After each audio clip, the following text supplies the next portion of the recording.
Tiririca ganhou muito dinheiro no passado como palhaço, hoje tem 59 anos, é deputado federal e o seu filho ficou mais famoso e rico que o pai, tem 40 anos o Tirulipa e seu programa no SBT. Mas aí Tirulipa tinha uma amargura e ódio no seu coração porque foi abandonado pelo pai, ou seja, Tiririca teve umas 6 mulheres lá atrás na sua juventude, mais 6 filhos, um com cada uma, e ele era um desses filhos de todos abandonados. Como que Tirulipa resolveu esse problema, limpou o seu coração do ódio, da vingança e transformou com sabedoria e amor a sua vida pelo pai? Roda aí! Antes de você conhecer o coração do Tirulipa, que foi retirado o ódio e prevaleceu o amor e o perdão perante o seu pai, eu sou Vinícius, só faltou te perguntar. Tá gostando do canal? Então, por favor, se inscreva. Bem-vindo, bem-vinda. Todo dia estava numa cidade diferente, né? Cada mês estava numa cidade diferente, todo dia, mas todo mês, dois meses mudava de cidade. O circo itinerante, né? Rolava o Nordeste. E quando quando se separou da minha mãe, teve outra mulher, depois outra mulher, depois outra mulher. Nós somos em 5 filhos. E 6 filhos, na verdade, né? E cada mãe é um. As mães são espalhadas, assim, né? Eu costumo até brincar o dia que eu perguntei ao meu pai, por que cada um tem uma mãe? Ele disse, você já ouviu aquela frase que mãe a gente só tem uma? Cada pau vai ter a sua. Eu dei uma de presente para cada um, para não ter confusão. E aí, realmente, de fato, é assim, a vida dele sempre foi, e a gente não entendia, né? Eu e os meus outros irmãos, depois que a gente nos encontramos e nos conhecemos, e a gente se perguntava por que desse tal abandono, por que disso, até então a gente... Aí meu pai tinha a versão dele, a minha mãe tinha a versão dela, e sempre ficava aquela confusão na cabeça da gente. Eu dizia, não, eu quero daqui pra frente, eu preciso daqui pra frente, eu quero meu pai, eu quero conhecer, até porque era meu ídolo, é meu ídolo, né? É o cara que eu vi e disse, eu quero ser, é isso que eu quero pra minha vida. Foi pra minha primeira e única certeza de que eu ia ser aquilo ali, eu queria ser aquilo ali, eu queria ser um palhaço, eu queria ser igual a ele, tudo que ele fazia, eu fazia, eu respirava o que ele respirava, era muito louco isso. Todo mundo tinha o Homem-Aranha, o Batman, a criança tinha o seu super-herói, o meu super-herói era o Tiririca, eu queria colocar o nariz de palhaço e ser aquele palhaço. E depois que eu descobri isso, a gente, claro, tivemos algumas discussões, depois eu adolescente, comecei, por que o senhor fez isso, mas por que a minha mãe, mas por que o senhor, mas por que foi aqueles porquês? Mas eu senti tanto sua falta, o senhor poderia ter sido mais presente, e por que minha mãe, não, mas é sua mãe, não sei o quê. E aí eu fui entender ao longo do tempo com a espiritualidade, né? Eu comecei a conhecer a palavra e aí eu fui participar do Moriá.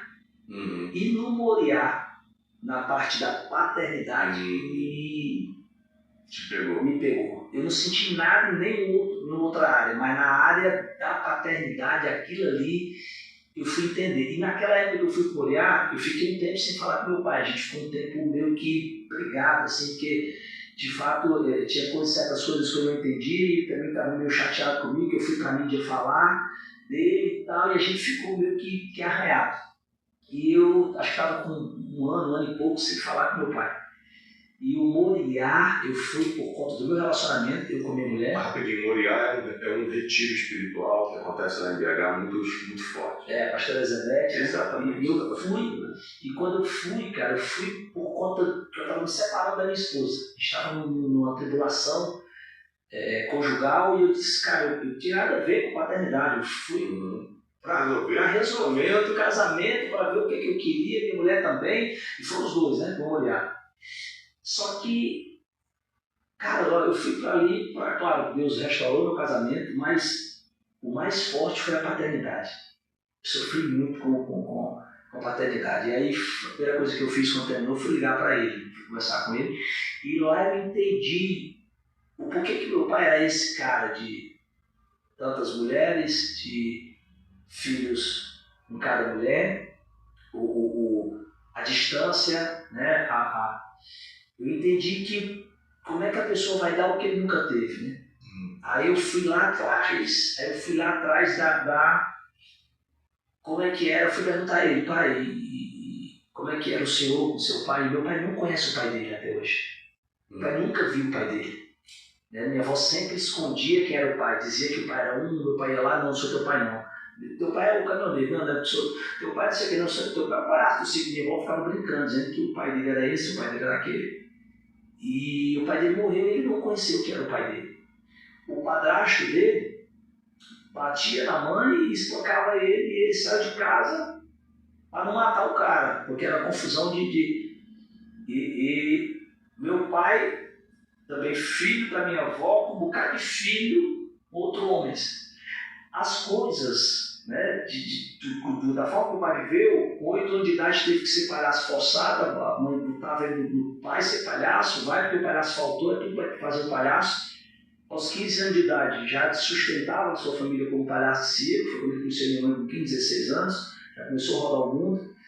Tentou tirar a minha avó do cara que me espancava, que batia nela, que tentava também agredir ele, que várias vezes eu agredi um ou outro, saí em brigas, né?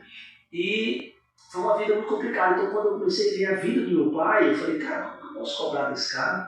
Se esse cara nunca teve, esse cara nunca sentou à mesa com irmãos, com a mãe, com o pai, como assim eu também nunca sentei, a minha mãe com meu pai, meus irmãos.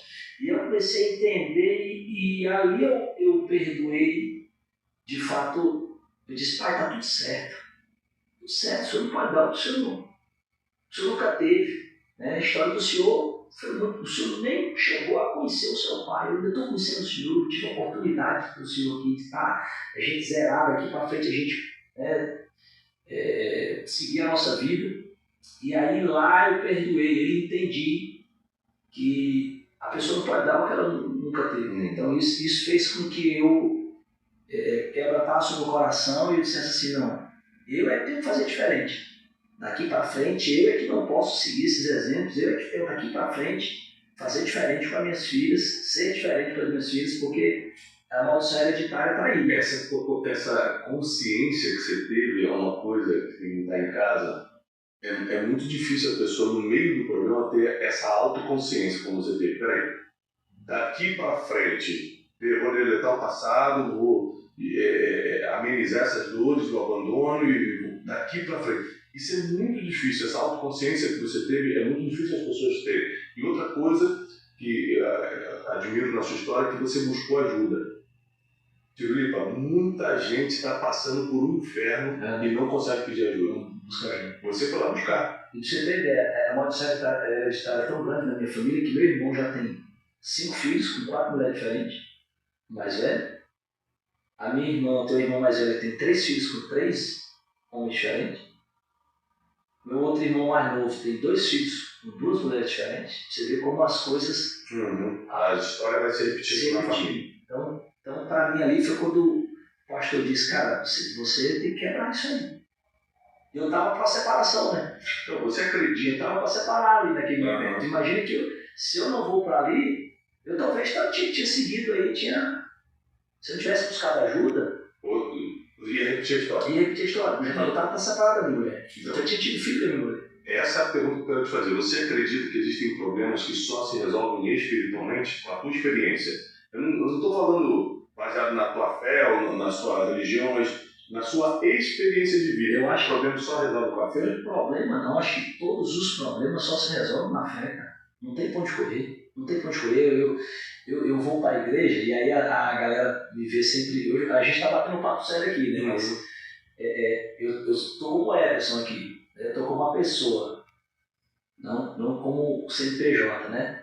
E o Tirulipa, ele é um palhaço, ele é um brincalhão, ele é um cara de levar alegria. Eu sempre me incorporo o Tiru porque ele me faz feliz, ele me faz alegre, né? É o Tiru que me coloca para cima.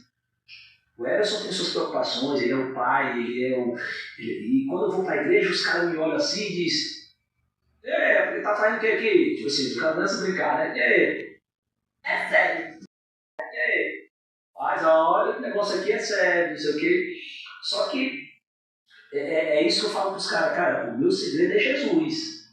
A sabedoria dada por Deus fez Tirulipa amar seu pai. Deixe seu comentário gentil